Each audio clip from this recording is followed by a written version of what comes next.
This is Nicole Forrester, real estate broker, here today to talk to you about our most recent results from last year, 2022, and give you my recap.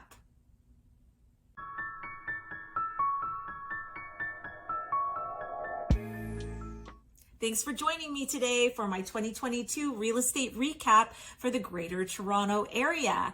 If you hadn't had a chance yet, I'd really appreciate it if you would give me that like and subscribe and share with all your friends and family. Really appreciate all your support. So let's get down to it.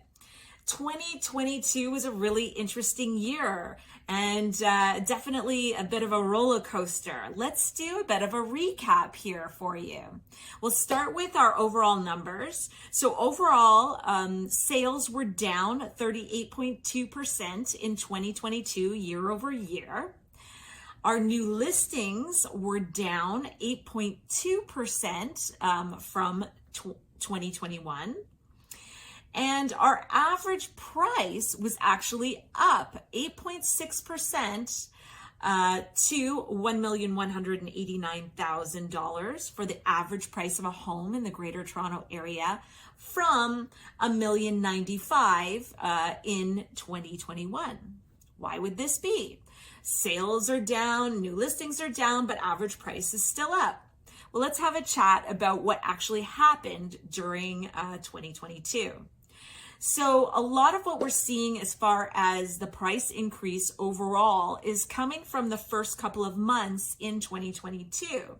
When we went into 2022, we were still in quite a frenzied market, and our January and February activity really does reflect that frenzied bidding war activity where prices were escalating.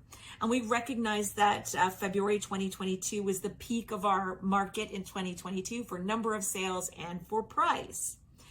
After February, the Bank of Canada started a series of interest rate increases in an attempt to control inflation. So we saw a number of those increases, which really does increase the cost to borrow, which increases more or less the cost of your purchasing price and cost to carry.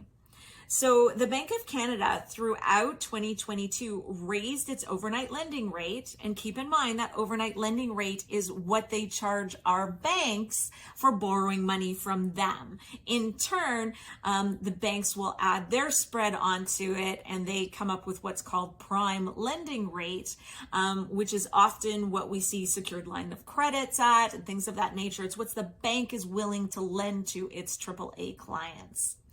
So we ended last year after a number of interest rate hikes, 400 basis points to be exact, that the Bank of Canada increased its overnight lending rate. And by end of December, we were at an overnight lending rate of 4.25%, and our prime lending rate was at 6.45%.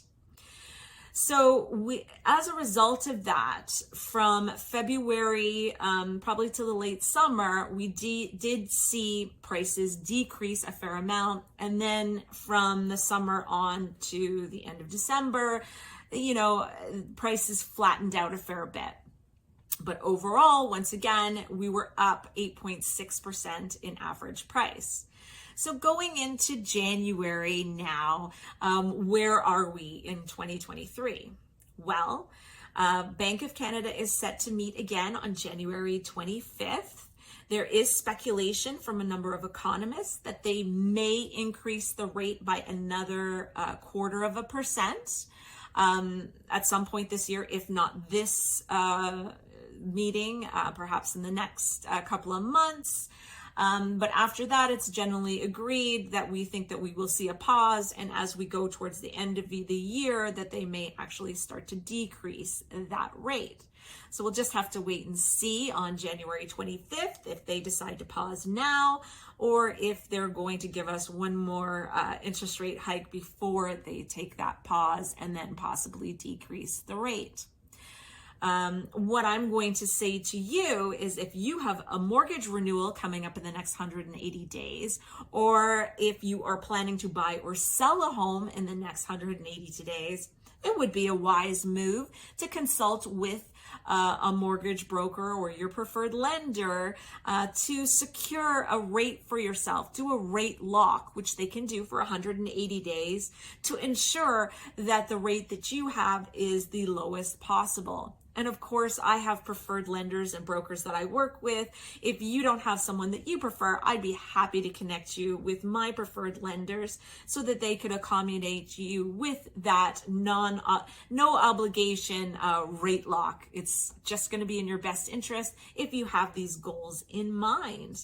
And of course, if you're looking to buy or sell your home this year, I am happy to do a discussion with you for your personal situation to see what makes the best financial sense for you.